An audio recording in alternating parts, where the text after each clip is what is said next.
Thank you for joining me today for Housecall. My name is Dr. Steve Kariya, and on this episode, we're talking about GLP1 medications.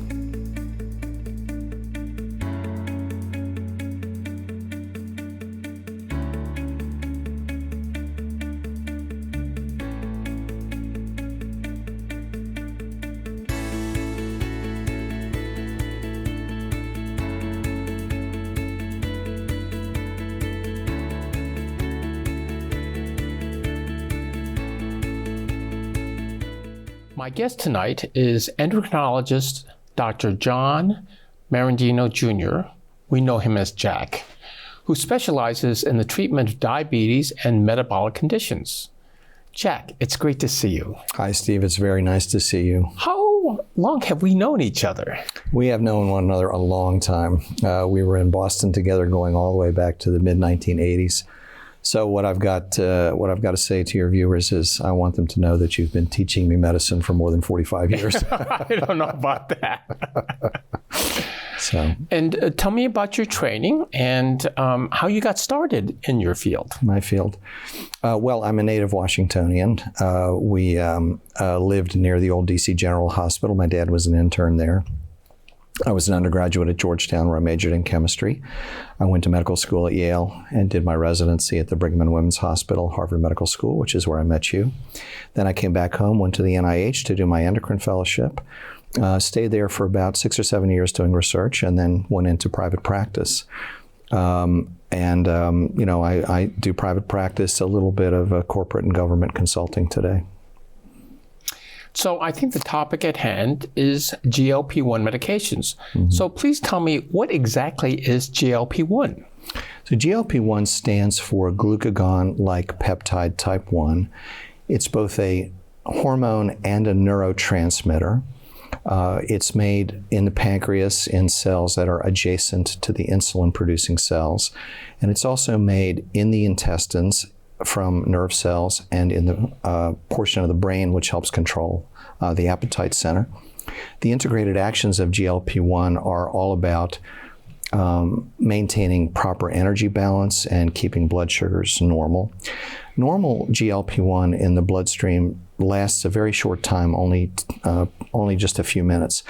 And so the challenge for the people who developed these medications was to design drugs that could have the same actions as GLP-1, but which would last much longer. How long have GLP-1 medications been around? You know, this surprises people because of all of the media attention that these drugs have had over the last few years. You would think as though they're just absolutely brand new. But it turns out the very first GLP-1s have actually came to market more than 20 years ago. Really? Yeah, the first drug was something called exenatide. It was sold under brand name Byetta, which was a twice-daily shot. About 4 or 5 years later, another drug, liraglutide, which was sold as brand name Victoza or Saxenda, came to market.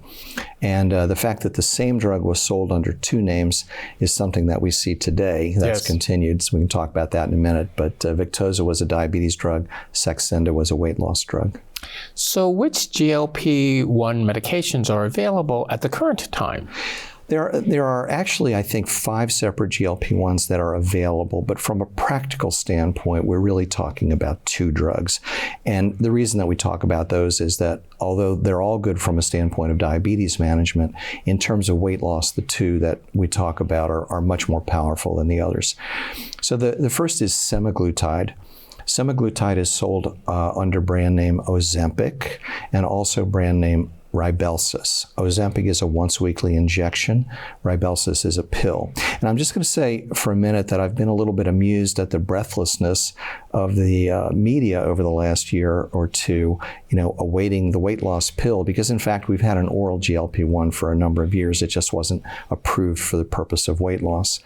The same drug, semaglutide, is sold as Wegovy, and it's available as a weekly injection and just introduced within the last few weeks, actually, as an oral medication.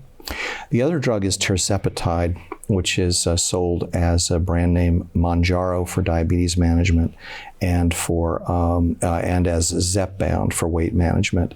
And just real quickly, this business of a couple of different names for the drugs is all about the drug companies knowing that drugs for diabetes are going to get insurance coverage in most cases, or at least many cases, whereas when the drugs are given for weight loss, very frequently they're not going to get coverage, and they just wanted to sort of keep it cleanly separated.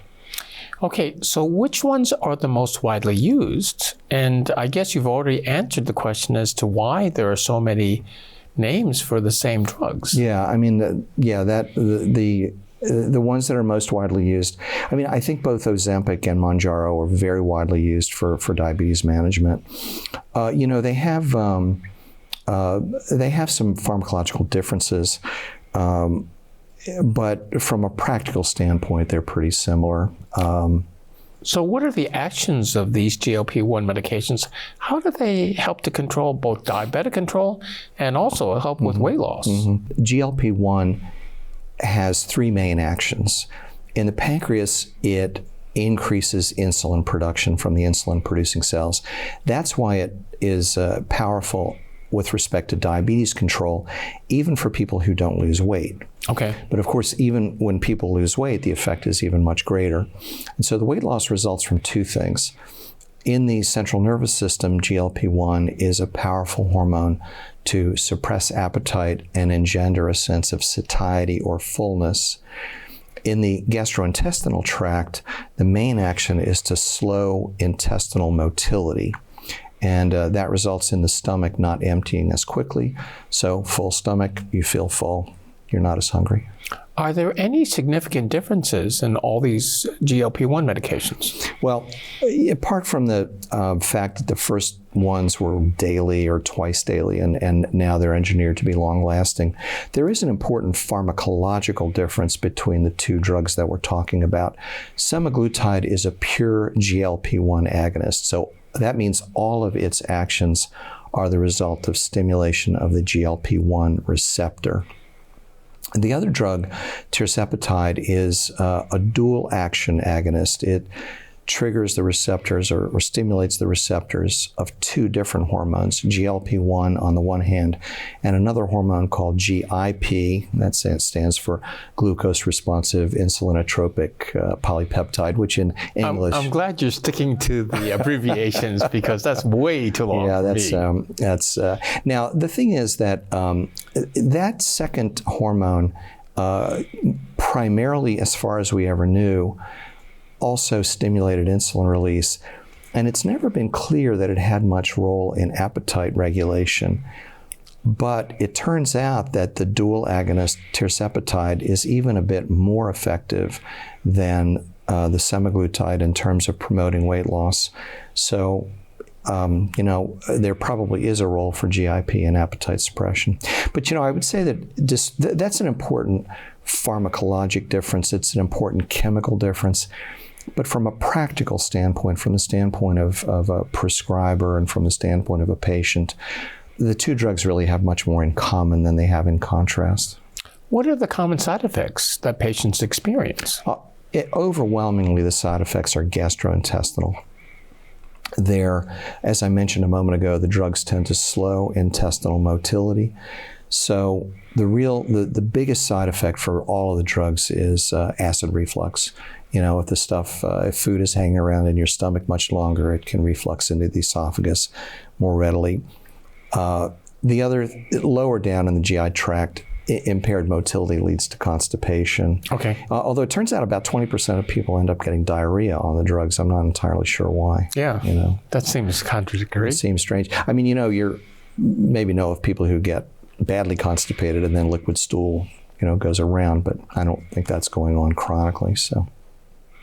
Any other side effects that we should be worried about? Aside from weight loss, which some people would, right. Many people would welcome. Yeah, here and there, people will report things. I've had patients have headaches and joint pain, but all of those things are just idiosyncratic. Really, in terms of common side effects, it's all gastrointestinal, and we get around that by starting with all of these drugs. We start at a low dose and work up relatively gradually.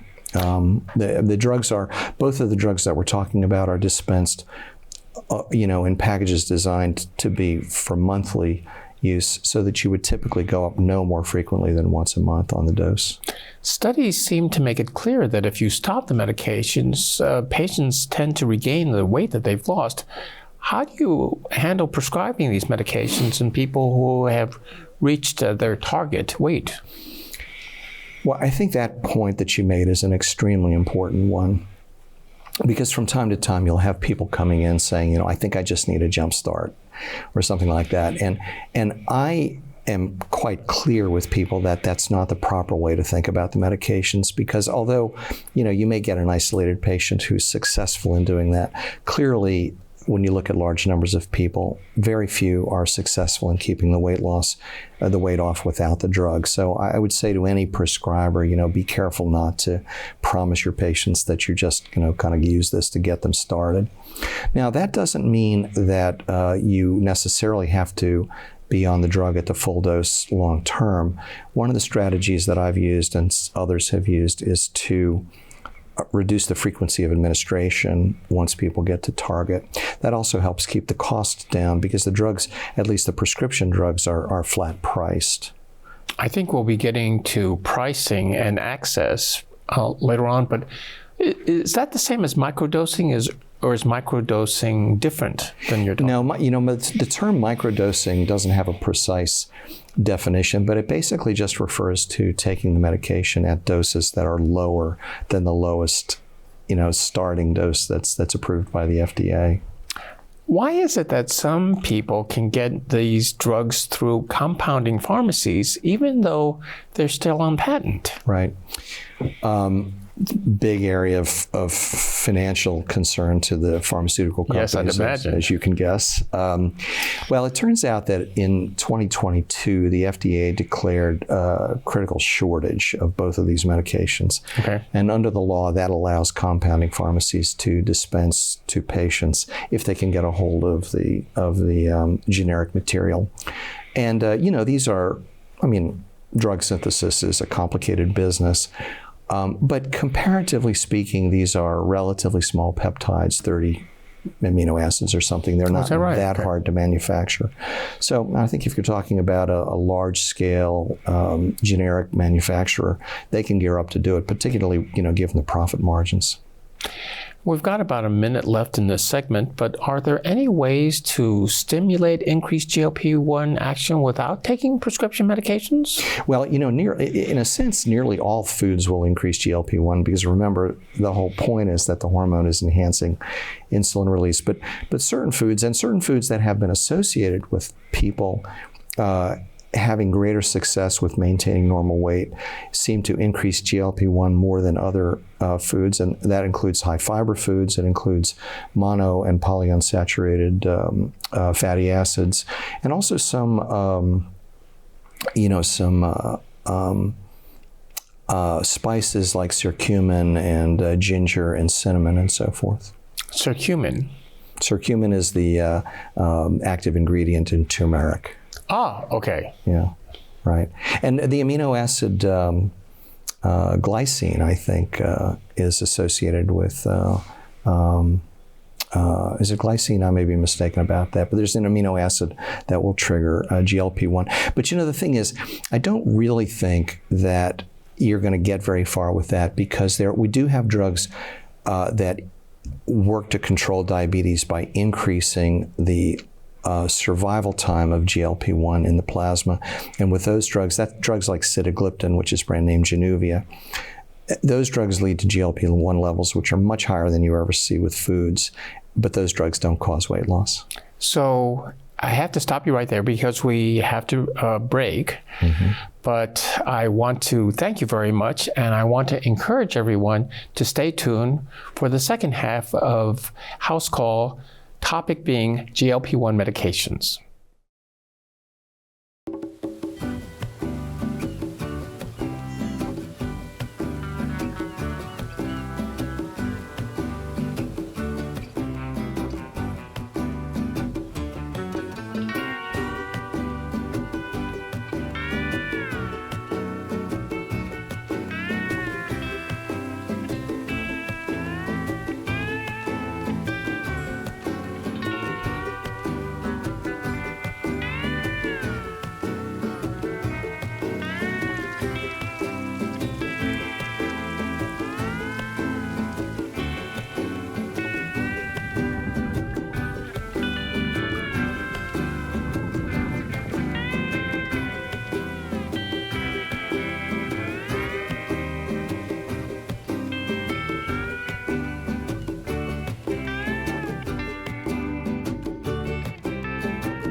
Welcome back, and thank you for staying tuned.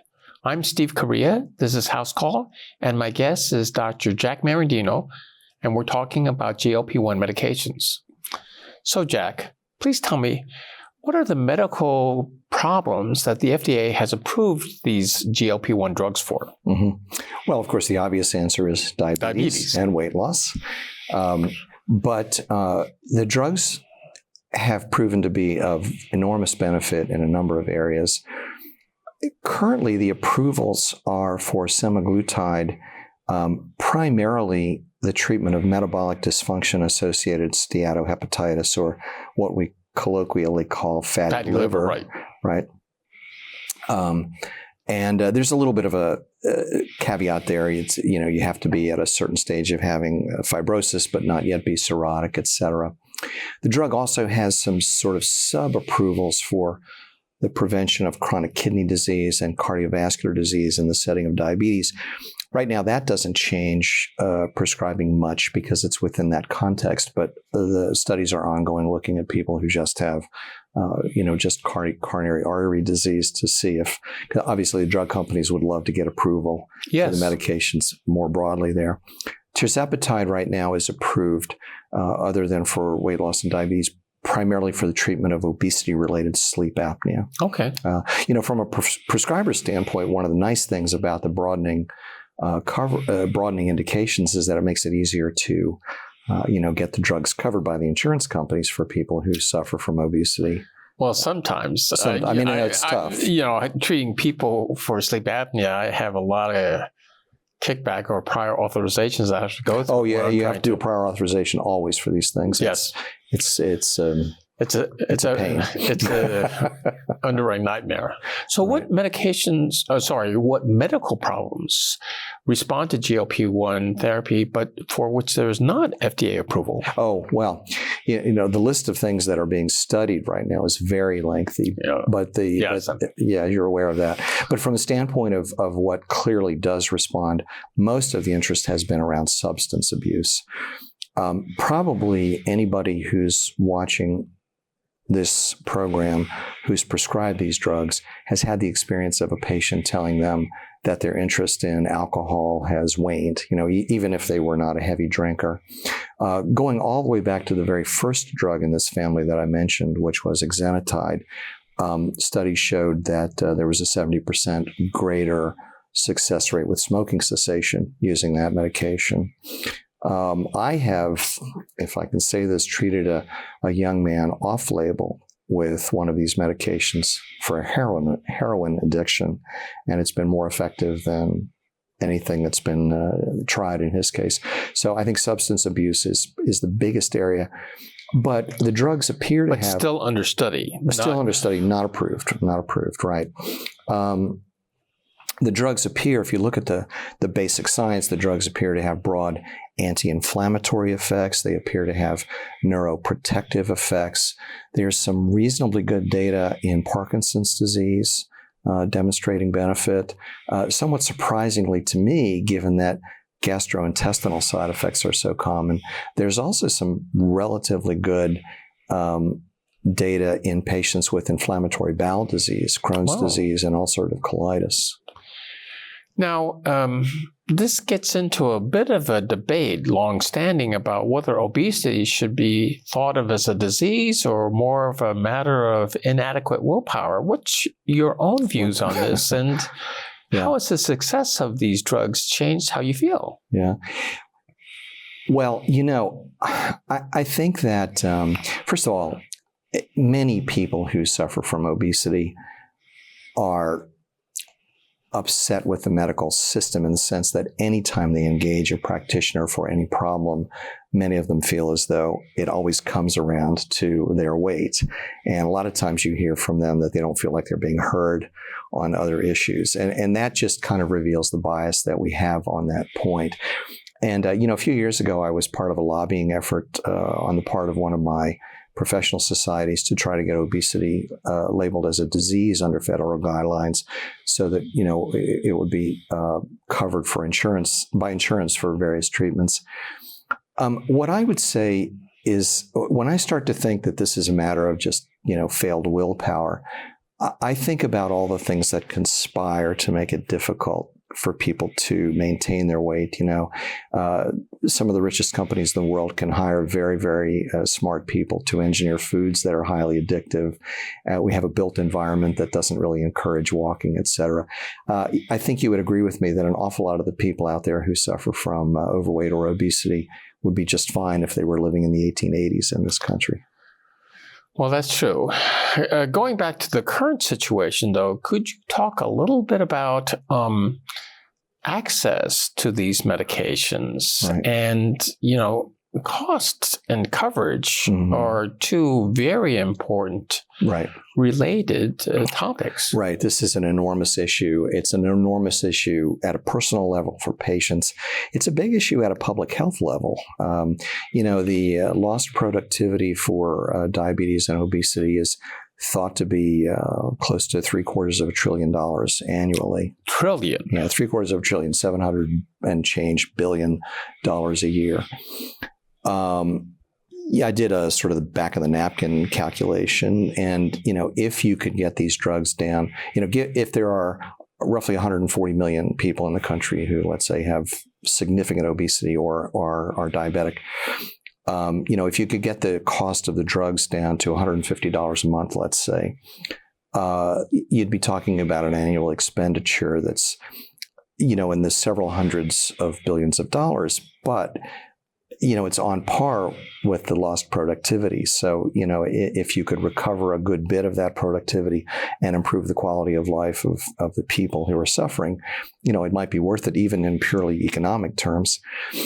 At an individual level, for in the largest number of cases of diabetes, coverage is reasonably good. Copays may be relatively high, but most people get the drugs covered. Now, the landscape for people paying out of pocket or people who are just treating overweight or obesity. Since it's not a disease and not covered. It is not a disease and not covered according to many insurance companies. But this is really a moving target, as you've alluded to a moment ago, talking even about sleep apnea, obesity-related sleep apnea. Coverage has, the drugs have gone on and off formulary over the last few years. When the drugs first hit when Ozempic and Mounjaro first hit the market, Ozempic 7 years ago, Mounjaro 4 years ago, both of them were priced at more than $1,200 a month at full retail. $1,200 per month. $1,200 a month at full retail, and I in the early going. Now, was that the after insurance? Well, that was the out-of-pocket expense. Yes, no coverage, and And I, had a handful of people who were ponying up that amount of money every month. Currently, there have been several things that have put pressure to bring the prices down. Number one, there's starting to be a little bit of competition between the major players in terms of trying to get contracts with major insurers. So there's little price negotiation there. I think Novo Nordisk, who make semaglutide, and Lilly, which makes who make tirzepatide, they know that an awful lot of other pharmaceutical companies are working on, GLP1 drugs that are in, varying stages of development. I think they're both eager to, secure large market share before that happens. There's been some pressure from the government since the beginnings of price negotiation for Medicare. And there's just a simple fact that at a lower cost, they know that they can get far more people. So a person who's paying out of pocket for these drugs presently, we're talking, March 2026, between $250 and $450 a month is sort of typical. Introductory prices may be a little lower. Now, is that different from the price when people go directly to the manufacturer? No, that's what I'm referring to. And in fact, both Novo Nordisk and Lilly they've set up subsidiaries that are essentially pharmacies. Yes. And you can, Lilly Direct, and I forget what the Novo one is called, but, you can go directly to the manufacturer. Now, they are careful, these companies are careful to make sure they're not dispensing the drug outside of FDA guidelines, because they don't want to be disciplined by the FDA or censured by the FDA for the fact that they're giving the drugs. So, if you don't meet the FDA criteria for treatment, and those treatment are body mass index greater than 30, which is the definition of obesity, or body mass index of 27 with one or more comorbidities that's weight-related, hypertension, high cholesterol, prediabetes, those things. So, but if you meet those criteria, and that's an awful lot of people, you can go directly to the manufacturer. The other thing is that these compounding pharmacies in some cases have now joined forces. And, I've seen, interestingly, companies that were in competition with the manufacturers just a matter of months ago are now teaming with them and, cutting deals. And interestingly, for one company, I saw an advertisement that said you can now get FDA-approved product, and it was Zepbound, but they'd obviously negotiated not to have the full name. So when you read the label on the drug they showed everything but the Z. So it was Zepbound. Oh, Zepbound. Zepbound, yeah. Not Zepbound. Well, it was clear that it was Zepbound, but they didn't. But it's still through a compounding pharmacy. Well, no. See, I think they're not doing it. I think they've just contracted to get the actual products. Because if it were compounded, they wouldn't call it Zepbound. But these costs are ongoing because these are chronic diseases and drugs that you probably will have to take for the rest of your life. Yes, that's right. And, even at these lower costs that I just talked about, that is an awful lot of money, especially, month after month, year after year. Yes. I mean, that gets into the public health debate part of this, Yes. How much, what is the public good? There's an awful lot of public good, obviously, if we have a healthier population and so forth. We have that debate in all of medicine all the time. We talk about, what should be paid for and what shouldn't be. But, we would have a much healthier population if we could combat obesity more effectively.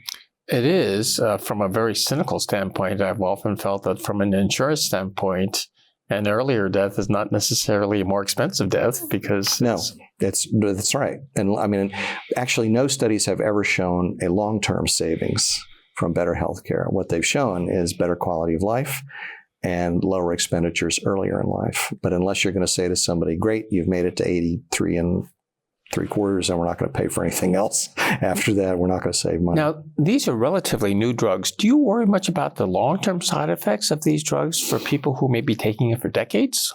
Yeah, I think I think we might have another graphic where I just for a point of remembering this showed 5 or 6 other drugs that have been approved over time for weight loss, which have been removed from the market because of serious side effects. And that could happen here. One thing, as I said, these drugs are not as new as people think, and we have a 20-year history. We're also talking about literally tens of millions of people or more who've been treated, so that's a lot of people and a lot of time to see things emerge. To get into the weeds just a bit for the physicians or prescribers who are watching the show, these drugs nearly always raise the pancreatic enzymes, the amylase and lipase, not always outside of the normal range, but almost always up from where they are at baseline. Early on in prescribing, I thought it might be useful to follow that, but it turned out a lot of people have that who don't have any side effects. But if you see the pancreatic enzymes elevated, you might worry about low-level pancreatic inflammation, and therefore you might worry about long-term increased pancreatic cancer risk. But thus far, that has not emerged. And, obesity is an independent risk factor for pancreatic cancer. And in fact, those observational studies that have been done so far actually show a lower incidence of pancreatic cancer. Jack Merendino, this has been a wonderful intro to GLP-1 medications. I've learned a lot from this, and I want to thank you so much for the time and care that you put into educating me and all of our viewers. So thank you again. Thank you so much. I want to thank the viewers for tuning into our show. Our next guest will be Dr. Shu, a pediatrician who will be talking about kids and vaccines. Until then, please take care, have good health. See you later.